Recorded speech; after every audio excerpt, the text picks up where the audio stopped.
পারবো না। দ্বীনি দাওয়াতের ক্ষেত্রে আমরা যে ভুলগুলো করি সেটা হলো বিষয়বস্তু।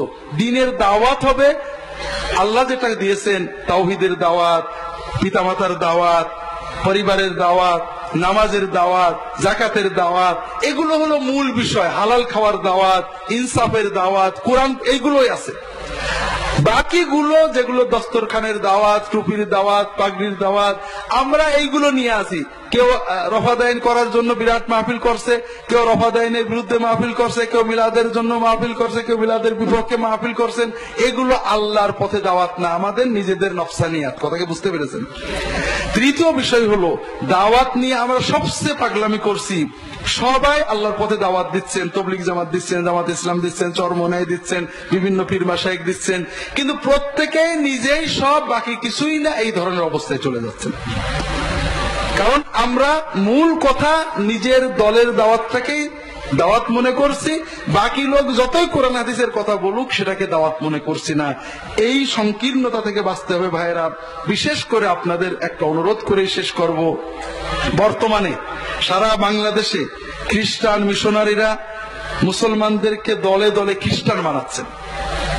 তাদের টার্গেট 1980 সালে ঘোষণা ছিল 2015 সালের ভিতরে বাংলাদেশের জনগণের 3 ভাগের 1 ভাগ খ্রিস্টান হতে হবে।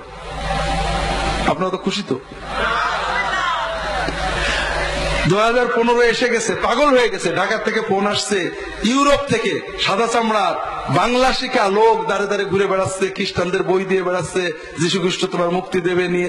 মিথ্যা, অপপ্রচার, জঘন্য সকল রকমের প্রতারণা দিয়ে তারা দাওয়াত দিচ্ছেন। আমরা তাদের খারাপ বলবো? আরে তারা তো তাদের দাওয়াত দিতে সেই 7 সমুদ্র 13 নদী পার হয়ে আসছে। আপনি কি করেছেন? আপনার বাড়ির পাশের বেনামাজি মানুষগুলোকে দাওয়াত দিয়েছেন? ডাকছেন তাদেরকে? আপনি নাকশিট কেন নামাজ পড়ে না? কোনদিন বলেছেন ওকে নামাজ পড়তে?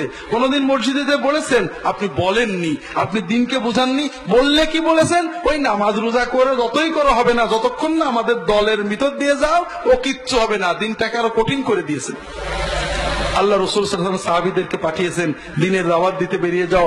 বাশশিরু ওয়ালা তুনাফিরু, ইয়াসসিরু ওয়ালা তুআসসিরু। মানুষদেরকে সুসংবাদ দেবে, কাউকে নিরাশ করো না, ভয় দেখাবে না। কত গুনাহ করেছো, কোনো ভয় নেই, তওবা করো, সঠিকভাবে আল্লাহ মাফ করে দেবে। নামাজ পড়োনি, নামাজ শুরু করো। গুনাহ করেছো, যত করো আল্লাহ মাফ করবে। ভালো আল্লাহর সাথে সম্পর্ক করো। সব সুসংবাদ দিতে হবে।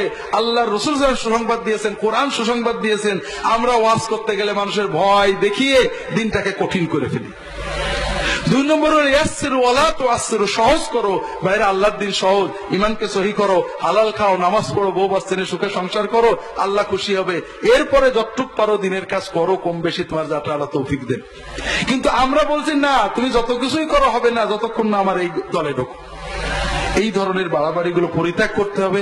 সবাই নিয়ত করি ভাইরা, আগামী বছর যখন ডাঙ্গাপাড়া আসবো, আপনারা প্রত্যেকে যদি প্রতি মাসে 10 দিনে একটা লোককে মসজিদে নেন, তাহলে মাসে কয়টা হয়? একজন লোক 10 দিন ভরে বলে কয়ে পায়ে ধরে, হাত ধরে, পাজরায় ধরে একজনকে মসজিদে নেবেন, বেনামাজি। তাহলে মাসে কয়জন নিলেন? 3 জন। বছরে 36 জন। 1000 মানুষ যদি 1 বছরে 36 করে মসজিদে নেন, কত হবে? 36,000